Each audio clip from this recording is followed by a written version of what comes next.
Quiero hablarte de un nuevo orden mundial que es diferente a cualquier cosa que hayas escuchado antes.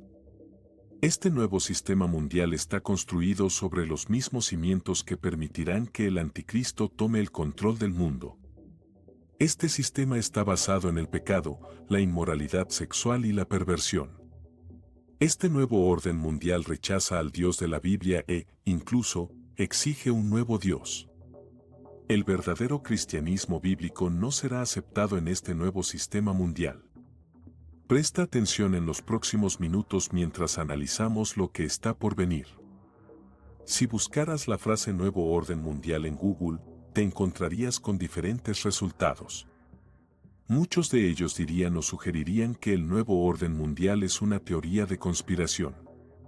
Si hicieras clic en la página de Wikipedia y leyeras la primera línea sobre este tema, verías que dice que el nuevo orden mundial es una teoría de conspiración que plantea la hipótesis de la aparición secreta de un gobierno mundial totalitario. El tema común en las teorías de conspiración sobre un nuevo orden mundial es que una élite secreta, con una agenda globalista, está conspirando para eventualmente gobernar el mundo a través de un gobierno autoritario mundial. Ahora, mi intención no es debatir que es o no una teoría de conspiración, sino hablar sobre lo que la Biblia dice acerca del rumbo que está tomando el mundo. Lo que quiero compartir contigo, a través de las Escrituras, no es una teoría de conspiración, sino una profecía bíblica que debe servir tanto como advertencia como guía para todos nosotros mientras seguimos nuestras vidas. Existe una corriente de pensamiento entre los estudiosos de la Biblia y académicos que cree que el mundo se dirige hacia una situación donde surgirá un líder global que introducirá una moneda única, una organización de salud mundial e incluso un sistema militar, lo que indicaría la formación de un gobierno mundial unificado. Aunque la Biblia no usa los términos moneda única o gobierno mundial, veamos lo que dice en Apocalipsis, capítulo 13, versículos 15 al 18. Se le permitió infundir aliento a la imagen de la primera bestia para que la imagen hablara y ordenara matar a quienes no la adoraran. Además, obligó a todos, grandes y pequeños, ricos y pobres, libres y esclavos, a llevar una marca en la mano derecha o en la frente, de modo que nadie pudiera comprar ni vender a menos que llevara la marca, que es el nombre de la bestia o el número de su nombre. Esto requiere sabiduría, que el que tenga entendimiento calcule el número de la bestia, porque es número de hombre, y ese número es 666. El versículo 15 nos dice que todos aquellos que se nieguen a adorar la imagen de la bestia serán ejecutados. Pensemos en algunos escenarios hipotéticos para responder a la pregunta, ¿cómo se sabrá que alguien ha rechazado adorar la imagen de la bestia? Aunque esto no está específicamente en la Biblia, imagino que el anticristo optará por gobernar de manera que habrá personas en comunidades, pueblos, aldeas y ciudades que vigilarán y denunciarán a cualquiera que se niegue a seguir su liderazgo. La Biblia simplemente dice que la bestia hará que todos los que se nieguen a adorarla sean condenados a muerte. Es posible que se sepa que alguien se ha negado a adorar porque el anticristo podría requerir algún tipo de demostración pública de lealtad hacia él, y la negativa a hacer esto podría ser castigada con la pena de muerte. Debes recordar que, en este momento, el diablo cree que está en el centro de todo. Él quiere la atención, quiere que lo alaben y que lo adoren. Así que cualquiera que se atreva a negarse será castigado severamente. Para imponer algo como esto, probablemente habrá una ley, tal vez una ley militar o alguna forma de control físico. Sea lo que sea, la Biblia nos dice que habrá un alto precio que pagar por aquellos que se nieguen a adorar a la bestia. Además, el anticristo obligará a todas las personas a recibir una marca en sus manos derechas o en sus frentes si quieren comprar o vender. Piensa en lo que se nos está diciendo aquí, lo que sea esta marca, ya sea un pequeño chip electrónico u otra cosa, reemplazará al dinero físico y estaremos en un sistema monetario mundial. Una sociedad completamente sin dinero en efectivo. Mucha gente subestima lo severo que será este régimen. Si quedas atrás y aceptas la marca de la bestia, habrás jurado tu lealtad al diablo. Muchos podrían pensar, bueno, me negaré y simplemente encontraré un lugar para esconderme por el resto de mis días, pero esto no será posible. No podrás pagar tus cuentas, llenar el tanque de gasolina de tu auto o hacer cualquier cosa que requiera una transacción sin la marca de la bestia. Y si te niegas a recibirla, tendrás que pagar con tu vida. ¿Qué debemos hacer con este conocimiento? La profecía bíblica es para nuestro beneficio. Ahora, ¿cómo podemos prepararnos para el fin de los tiempos?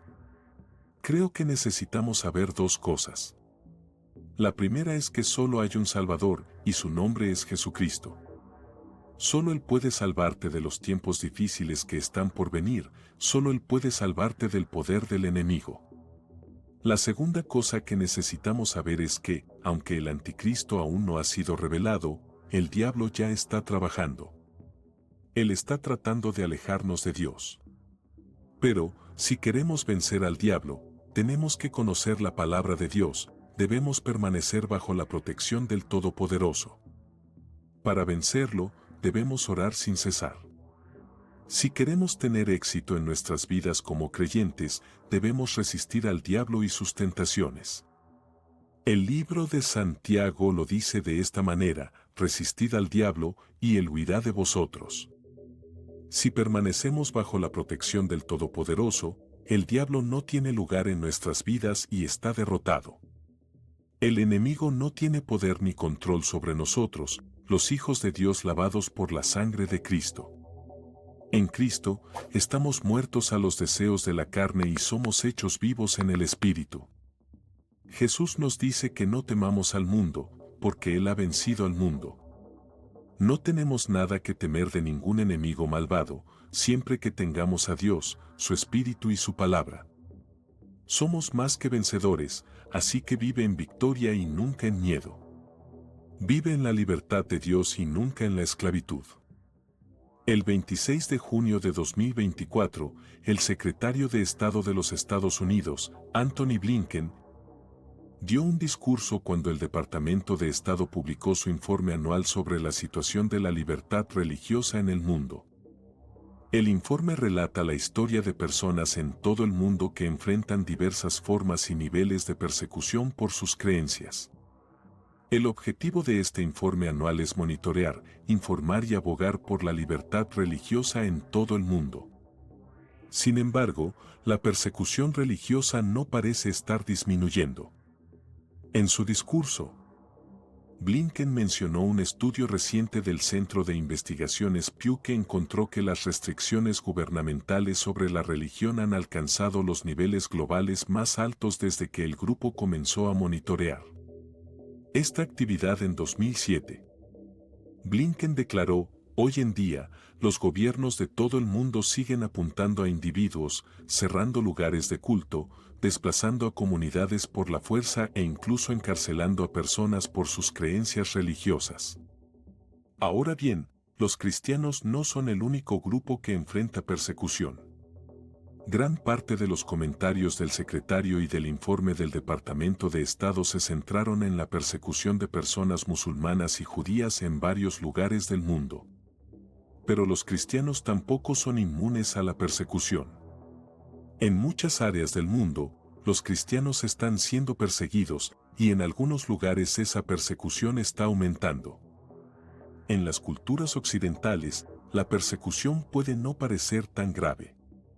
El gobierno no apoya ni permite una opresión violenta de los cristianos, pero de otras maneras muchos sienten que la situación está cambiando.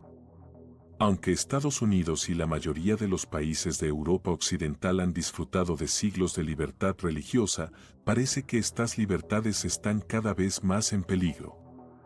Muchos cristianos se preguntan si la persecución, incluso la violenta, podría ser una realidad en las culturas occidentales en las próximas generaciones. Para aquellos que han crecido disfrutando de la libertad religiosa, esa es una perspectiva aterradora. No queremos ser blanco de nuestros gobernantes, no queremos que cierren nuestros lugares de culto, no queremos ser desplazados, encarcelados o, peor aún, asesinados por nuestra fe. No podemos predecir lo que deparará el futuro para ningún lugar en particular. Tal vez la persecución violenta patrocinada por el Estado surja en Occidente pronto, o tal vez no. De cualquier manera, la posibilidad de que algo así ocurra, junto con una creciente conciencia de que los cristianos en otros lugares ya enfrentan este tipo de persecución, debería hacernos reflexionar seriamente sobre la palabra de Dios. Tal vez es el momento de que muchos cristianos se den cuenta de que, a veces, la fe puede tener un costo muy alto. Esto no debería sorprendernos. Aunque muchos de nosotros nos hemos acostumbrado a, y deberíamos estar agradecidos por, la libertad religiosa, la palabra de Dios nunca nos promete que siempre será así. Por el contrario, Dios nos advierte que podemos y debemos esperar persecución. Poco antes de su arresto, juicio y crucifixión, Jesús advirtió a sus discípulos: si fuerais del mundo, el mundo os amaría como suyos, pero porque no sois del mundo, sino que yo os escogí del mundo, por eso el mundo os odia. Acordaos de la palabra que os dije: un siervo no es mayor que su Señor. Si me persiguieron a mí, también os perseguirán a vosotros. Si guardaron mi palabra, también guardarán la vuestra. Escribiendo a Timoteo, el apóstol Pablo reafirmó esta realidad de la persecución. En 2 de Timoteo, capítulo 3, versículo 12, él escribió: y todos los que quieran vivir piadosamente en Cristo Jesús padecerán persecución. La fidelidad al Señor siempre ha expuesto a los cristianos a la posibilidad de persecución, incluso en culturas donde el cristianismo está permitido e incluso promovido. La persecución seguirá siendo una realidad activa, incluso cuando los gobiernos no patrocinen ni permitan la persecución violenta. Los cristianos aún sufrirán injusticias de otros, tal vez pierdan amigos o oportunidades laborales y casi con certeza serán ridiculizados. La persecución no es solo una posibilidad, es una promesa para aquellos que viven fielmente a Jesús. Por supuesto, muchos cristianos han enfrentado y siguen enfrentando mucho más que burlas y desprecios. Incluso hoy en día, hay lugares donde los cristianos son golpeados, encarcelados y asesinados por su fe. ¿Y si una persecución tan dura también se convirtiera en nuestra realidad? ¿Tendríamos suficiente fe y compromiso para permanecer fieles a Jesús, incluso si hacerlo requiriera el sacrificio máximo? Aunque ninguno de nosotros quiera pensar en el sufrimiento, debemos recordar las promesas del Señor cuando el sufrimiento se convierte en una posibilidad. Al concluir sus últimas palabras a los discípulos, Jesús prometió pruebas, pero también paz. Él dice en Juan, capítulo 16, versículo 33, os he dicho estas cosas para que en mí tengáis paz. En el mundo tendréis tribulación, pero confiad, yo he vencido al mundo. Cuando Jesús abrió su sermón del monte con una serie de bienaventuranzas, la más extensa estaba relacionada con la persecución. Mateo, capítulo 5, versículos 10 al 12, dice: bienaventurados los que padecen persecución por causa de la justicia, porque de ellos es el reino de los cielos. Bienaventurados sois cuando por mi causa os vituperen y os persigan, y digan toda clase de mal contra vosotros, mintiendo. Gozaos y alegraos, porque vuestro galardón es grande en los cielos, pues así persiguieron a los profetas que fueron antes de vosotros. Jesús nunca nos prometió que seguirlo sería fácil o libre de pruebas. Fue claro al decir que seguirlo a menudo tendría un costo significativo, pero también nos prometió que ese costo valdría la pena. Aunque el sufrimiento no parezca una bendición, sufrir por Cristo ciertamente trae bendiciones. Cuando el mundo se vuelva contra nosotros y trate de destruirnos a través de la persecución, podemos encontrar fuerza y consuelo en las promesas del Señor. Aunque los hombres puedan matar nuestros cuerpos, servimos a un Dios que puede resucitar nuestros cuerpos y salvar nuestras almas. La persecución es temporal, las promesas de Dios son eternas. Desde los primeros días de la existencia de la Iglesia, los enemigos de la cruz han utilizado la persecución como herramienta para intentar destruirla. Ya fueran los líderes judíos del primer siglo, los emperadores romanos o cualquiera de los innumerables regímenes y grupos que han intentado acabar con el cristianismo en los últimos 2000 años. Todos han seguido un enfoque común y todos han fracasado. La persecución nunca ha disuadido al pueblo colectivo del Señor. En la iglesia primitiva, los cristianos no podían ser asesinados más rápido de lo que convertían a otros. A pesar de la intensa persecución, la iglesia creció. 20 siglos después, la iglesia sigue en pie y, mientras el Señor permita que el mundo continúe, la iglesia también lo hará. Enfrentará persecución de diversas formas, pero los fieles siempre seguirán adelante. Incluso si caemos ante los caprichos y persecuciones de otros hombres, si morimos por Cristo, ganaremos mucho más de lo que perderemos. Como Jesús prometió, porque el que quiera salvar su vida, la perderá, pero el que pierda su vida por mi causa, la salvará. Así que la verdadera pregunta no es si vamos a enfrentar persecución, sino si amamos y confiamos lo suficiente en nuestro Salvador para soportarla cuando llegue. ¿Somos lo suficientemente fieles para sufrir e incluso quizás dar nuestras vidas por la causa de Cristo? ¿Nuestra esperanza está en el aquí y ahora, o está en el Señor, sus promesas y la eternidad? ¿Estamos listos para ser bendecidos como aquellos que son perseguidos por causa de la justicia, para heredar el reino de Dios? ¿Estás preparado? ¿Estás listo si ocurriera lo peor? En la última década, cada vez más personas están empezando a preocuparse por desastres de nivel apocalíptico. Entre el malestar político, una pandemia global, desastres naturales, eclipses solares y muchas otras razones, muchas personas sienten que es hora de prepararse para el final. La comunidad de prepes, personas que se preparan para desastres, ha crecido exponencialmente. Muchas de estas personas simplemente intentan prepararse para sobrevivir a desastres naturales o agitación política, pero otros se preguntan si tal vez el fin del mundo se está acercando y, si es así, quieren estar listos. Todos debemos estar preparados para el regreso del Señor, pero ¿es la preparación para el fin del mundo la manera correcta de hacerlo? Muchas personas de fe están extremadamente preocupadas por el fin del mundo. Algunos piensan que los tiempos previos al fin se parecerán a las películas o novelas apocalípticas y distópicas. Tienen miedo de que la falta de comida, la violencia extrema y las condiciones ambientales hostiles hagan la vida extremadamente difícil, por lo que intentan prepararse. Algunos creen que construir búnkeres, almacenar alimentos y municiones, e incluso acumular Biblias y otros materiales religiosos es la forma más sabia de prepararse para estos tiempos catastróficos. Muchas otras personas, ya sean prepes o no, están consumidas por la preocupación o los pensamientos sobre el fin del mundo. Gente religiosa y no religiosa por igual están convencidas de que una guerra nuclear está a punto de destruirlo todo. Otros están convencidos de que el calentamiento global traerá el fin del mundo más pronto que tarde. Entre los creyentes de la Biblia, algunos están seguros de que están viendo cómo se cumplen ciertas profecías bíblicas ante sus ojos y creen que pueden determinar que el fin está cerca al comparar la Biblia con las noticias. Elige tu reloj del juicio final. Es probable que el fin del mundo esté cerca según muchos puntos de vista, pero si apagamos todo el ruido por un momento y nos concentramos solo en la palabra de Dios, podemos encontrar una forma correcta de pensar sobre los tiempos difíciles e incluso sobre el fin del mundo. Al hacer esto, descubrimos que el mundo terminará porque Dios lo ha prometido, y también aprendemos que debemos estar preparados para ese fin.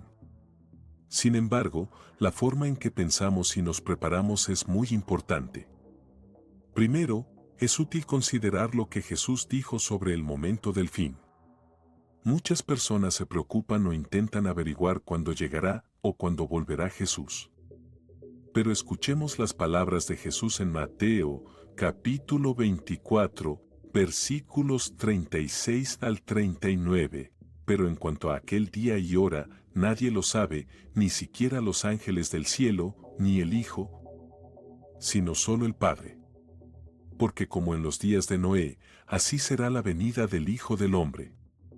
Pues en los días antes del diluvio, estaban comiendo y bebiendo, casándose y dándose en matrimonio, hasta el día en que Noé entró en el arca, y no supieron nada hasta que llegó el diluvio y los barrió a todos. Así será la venida del Hijo del Hombre. Jesús dice claramente que nadie sabe ese día. ¿A qué día se refiere Jesús? En el capítulo, los discípulos le habían preguntado sobre la destrucción del templo que él había anunciado y los signos de su venida y del fin del mundo. Gran parte de Mateo 24 se dedica a la primera pregunta, pero para responder sobre el fin del mundo, Jesús dice que de ese día nadie sabe. No nos ha dado un mensaje secreto codificado para poder averiguar cuándo regresará. No quiere que gastemos todo nuestro tiempo y energía buscando señales de su regreso. Pero eso no significa que debamos estar desprevenidos. Al contrario, el hecho de que no sepamos cuándo vendrá Jesús significa que siempre debemos estar listos.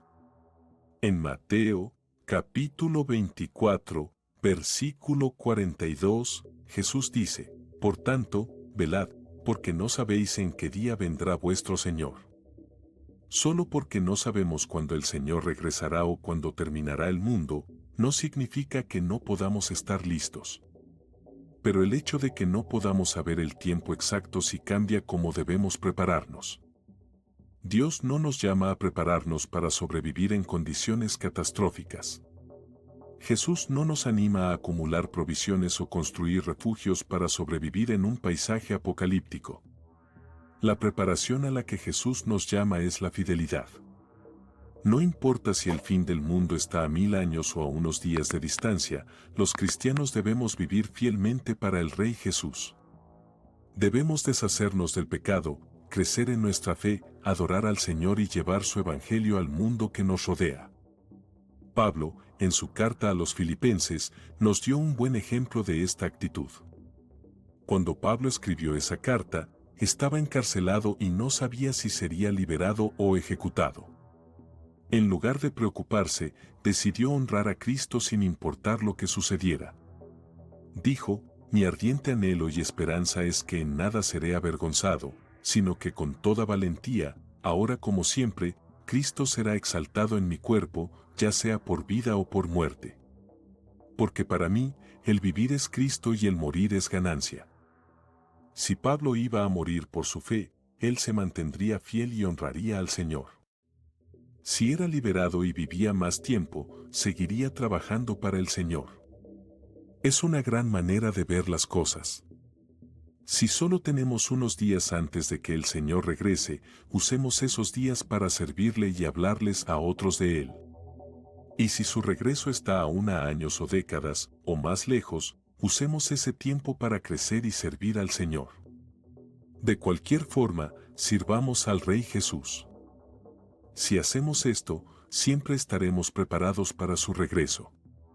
Si esta noche te fueras a casa y te acostaras, y en medio de la noche despertaras al sonido de una trompeta como nunca antes habías escuchado, y en un instante ocurriera el rapto, ¿te despertarías aterrorizado y con miedo o te llenarías de alegría, sabiendo que estabas bien con Dios, sabiendo que todas tus cuentas con Él estaban saldadas?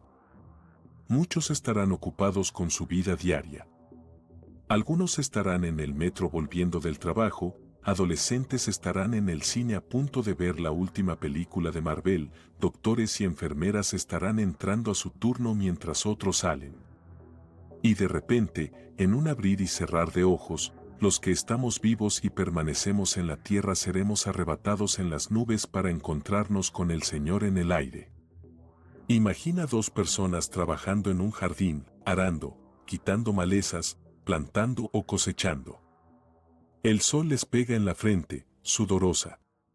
De repente, una persona desaparece sin ninguna advertencia y la otra se queda, horrorizada, mientras las herramientas caen al suelo. Este agricultor solitario se da cuenta al fin de que todas esas historias que había oído eran verdaderas. Ahora estás solo para enfrentar los aterradores eventos del periodo de la tribulación. Imagina dos mujeres trabajando para preparar su lote semanal de pan. De repente, una de ellas desaparece y su ropa cae al suelo. La otra mujer solo puede mirar, sin poder respirar, mientras recuerda palabras distantes de alguna conversación: por favor, no esperes. Debes estar listo. No podrás prepararte porque el rapto ocurrirá en un abrir y cerrar de ojos. Imagina el caos en la tierra cuando esto ocurra. Imagina los noticieros informando que millones de personas han desaparecido, como si se hubieran esfumado en el aire. Aquellos que sabían lo que estaba sucediendo, pero no estaban listos, estarán horrorizados al darse cuenta de que se quedaron atrás. Sí, escucharon de Jesús, podían recitar la palabra de Dios, pero no estaban bien con Él. Vivían una vida doble, con un pie en la iglesia y el otro en el mundo. Un pastor dijo que, después del rapto, las iglesias estarán llenas de personas llorando y lamentándose porque sabrán lo que ha sucedido. Sabrán que han sido dejados atrás y que lo que viene es terrible. Quizás te preguntes qué viene después del rapto. La Biblia advierte sobre un tiempo en que el anticristo tomará el poder y engañará a las masas. La gente será obligada a tomar una marca en la mano o en la frente para poder comprar o vender cualquier cosa. Esta marca significará lealtad al anticristo, y aquellos que se nieguen a tomarla no podrán participar ni sobrevivir en la sociedad. Imagina un mundo en el que no puedas comprar ni siquiera una barra de pan o un galón de leche sin la marca de la bestia. Imagina estar completamente desconectado de la sociedad y tener que sobrevivir por tu cuenta. Además, el cristianismo será prohibido, y los creyentes enfrentarán persecución e incluso la muerte por su fe. La presión para inclinarse ante el anticristo será intensa. Las familias se dividirán cuando algunos elijan tomar la marca y alejarse de Dios. Escucha cómo describe la Biblia los eventos que ocurrirán en ese tiempo. En Apocalipsis, capítulo 13, versículos 14 al 17, dice: engañó a los habitantes de la tierra con las señales que se le permitió hacer en presencia de la bestia. Ordenó a los habitantes de la tierra que hicieran una imagen en honor de la bestia que había sido herida de espada pero había vuelto a la vida. Se le permitió infundir vida a la imagen para que la imagen pudiera hablar y ordenara que fueran matados todos los que no la adoraran. Además, obligó a todos, pequeños y grandes, ricos y pobres, libres y esclavos, a que se les pusiera una marca en la mano derecha o en la frente, de modo que nadie pudiera comprar ni vender si no llevaba la marca, que es el nombre de la bestia o el número de su nombre. Imagina un mundo en el que no puedas orar o adorar a Dios abiertamente por temor a ser descubierto y castigado. Imagina tener que esconder tu fe sin saber en quién puedes confiar. En ese mundo, todos necesitarán la marca para comprar y vender, lo que indica que habrá algún tipo de moneda mundial controlada por el anticristo. Todas las transacciones financieras serán monitoreadas y controladas, y quienes se nieguen a conformarse no podrán participar en la sociedad. Este será un mundo de oscuridad, miedo y desesperación. Si estás escuchando hoy, te animo a que pongas a Jesús en primer lugar en tu vida. Debemos ser diligentes en estudiar la palabra de Dios para poder reconocer las señales de los tiempos y estar preparados para lo que está por venir. Debemos permanecer vigilantes y atentos, poniendo a prueba todo con la verdad de la palabra de Dios. En conclusión, el mundo después del rapto será un lugar oscuro y aterrador. No sé tú, pero yo rezo para que el Espíritu Santo me guíe diariamente, para que siempre esté listo, esperando y anticipando el regreso del Rey de Reyes y Señor de Señores, Jesucristo. Debemos vivir con urgencia, porque la palabra de Dios nos habla con urgencia acerca de lo pronto que Cristo regresará. Así que, en lugar de esperar hasta el último minuto, ¿no sería mejor estar preparados ahora? ¿No sería mejor estar siempre listos? ¿No sería mejor vivir en un constante estado de preparación para que nunca nos tomen por sorpresa? Esto es lo que la Escritura nos pide y lo que Jesús nos manda hacer. Por tanto, velad, porque no sabéis en qué día vendrá vuestro Señor. Pero sabed esto, si el dueño de la casa hubiera sabido a qué hora de la noche vendría el ladrón, habría estado vigilando y no habría permitido que su casa fuera robada. Por tanto, también vosotros estad preparados, porque el Hijo del Hombre vendrá a la hora que no esperáis.